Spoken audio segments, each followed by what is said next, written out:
Hello বন্ধুরা, একটা নতুন ডেস্টিনেশনের কিছু তথ্য নিয়ে তোমাদের কাছে এসেছি। পুরুলিয়া আমাদের সকলের খুব প্রিয় জায়গা। সেখানে গেলেই প্রথমে তোমরা শুরু করে নিতে পারো জয়চণ্ডী পাহাড় দর্শন থেকে। সেখানে আছে মা মহামায়ার মন্দির আর আছে বজরংবলীর মন্দির। এখানেই কিন্তু হীরক রাজার দেশের শুটিংটা হয়েছিল। তারপরে চলে যেতে পারো অযোধ্যা পাহাড়ে। পাশেই দেখবে রয়েছে রাস মন্দির, সেটাও ঘুরে নেবে। বহু পুরনো একটি মন্দির রাধাকৃষ্ণের। পরের দিন তোমরা চলে যেতে পারো শুশুনিয়া পাহাড়।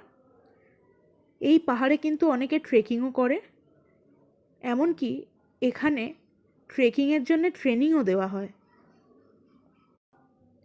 পুরুলিয়ার খুব কাছেই আছে মাইথন ড্যাম, যা বরাকর নদীর ওপর অবস্থিত। এখানে গিয়ে তোমরা বোটিংও করে নিতে পারো। পুরুলিয়া থেকে ফেরার পথে এটি দেখতে পারো। আছে পাঞ্চেত ড্যামও, যেটা দামোদর নদীর ওপরে তৈরি। এটিও ঘুরে দেখতে পারো। ডিভিসির পাওয়ার প্ল্যান্ট আছে এখানে।